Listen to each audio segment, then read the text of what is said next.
And our soils are profoundly depleted in magnesium. They are one of the most lectin-containing foods. Chiropractors were leading the charge long before regular MDs caught on. What do you think about magnesium? So magnesium is actually one of the really important electrolytes that helps cellular function in so many ways. As a heart surgeon, we knew that people were incredibly deficient in magnesium. And magnesium and potassium are the two electrolytes that actually balance the electrical current within the heart and balance literally how cells contract in the heart. And when we would operate on people, we would actually have to give them large amounts of magnesium intravenously for 48 hours after heart surgery to keep the rhythm of their heart stable, to prevent extra beats. We see magnesium in being incredibly important for bowel function. We know that milk of magnesia, which is concentrated magnesium, is a laxative. Well, the reason it's a laxative is because a lot of magnesium will actually make the bowel wall move much better, which is a good thing to a point. And so there's a magic amount of magnesium that you have to have for muscle function. In my patients who develop muscle cramps in their legs, it's always an imbalance of magnesium and potassium. Epsom salts are basically topical magnesium. So magnesium is really important for muscle function. The other interesting thing about magnesium, it's incredibly important for brain health. And magnesium calms the brain. Magnesium is a great sleep aid. So magnesium is really one of those kind of missing links in overall health. Is magnesium an effective sleep aid? I've used magnesium as a sleep aid for 25 years for my patients. And magnesium, in really lots of forms, is useful for inducing sleep. It doesn't make you sleepy. It doesn't make you groggy. There is a type of magnesium called magnesium threonate, L-threonate, which works specifically to protect neurons in the brain. Unfortunately, it's a little pricey. The other magnesiums, though, will help induce sleep. Yeah, so it's a real thing. Are there any high magnesium foods? Well, interestingly enough, one of the things we've noticed in our modern foods, our soils used to contain lots of magnesium, and our soils are profoundly depleted in magnesium.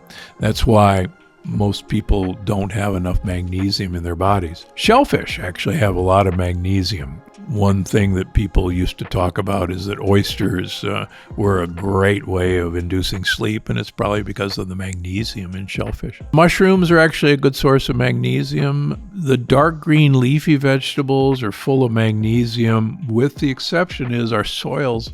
They get their magnesium from the soil, and our soils are so depleted. So I've found that most people, and I measure magnesium in all my patients, most people are deficient in magnesium. Is multigrain bread actually good for you?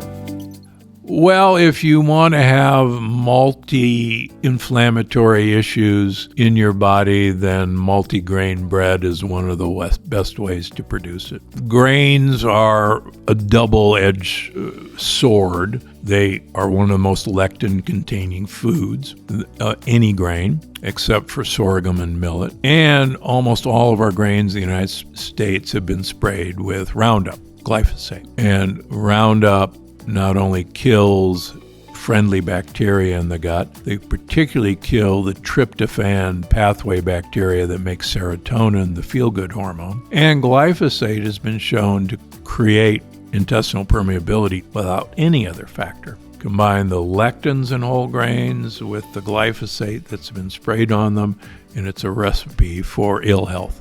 Is there a good bread like sourdough? Sourdough bread in this country, unfortunately, the wheat has already been sprayed with glyphosate. On the other hand, traditionally, bread was always fermented and was never sprayed with glyphosate. That's why a lot of my patients can go over to Europe, where glyphosate is very uncommon, and eat traditional sourdough bread or other traditionally raised bread and not have an issue. But they come back to the United States and eat our sourdough bread and they go, "What the heck? I thought you cured me. I was fine over in Europe. What happened?" That's because they don't realize it was the glyphosate that was the 1-2 punch. What do chiropractors do?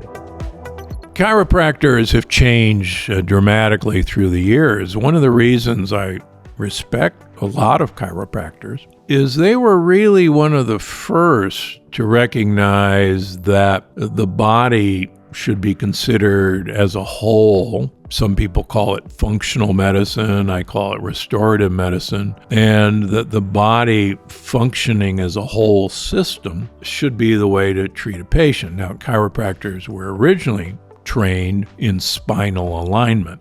And there are still chiropractors that spend most of their time with spinal alignment. But a great number of chiropractors really led the way into functional medicine when regularly trained MDs, allopathic physicians like I was trained, thought that was just pseudoscience. But the more we see that Hippocrates was right, for instance, that all disease begins in the gut, chiropractors were leading the charge long before regular MDs caught on.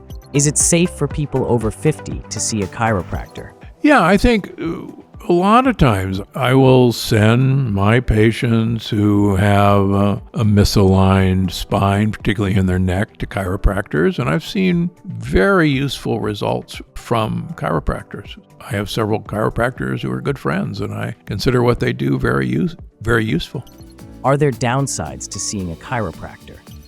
One of the things, certain procedures in chiropractic are paid for by insurance and Medicare. Everybody in this day and age is trying to make a living, and a lot of times chiropractors, to make a living, may offer treatments that may benefit the chiropractor's pocketbook more than the patient. And that's true with MDs as well. So I'm not just singling out chiropractors. It's worth trying these treatments. One thing that becomes a little worrisome, particularly with older individuals, is that spinal realignment, particularly when you're older, can become mischievous if there's a lot of arthritis in the neck.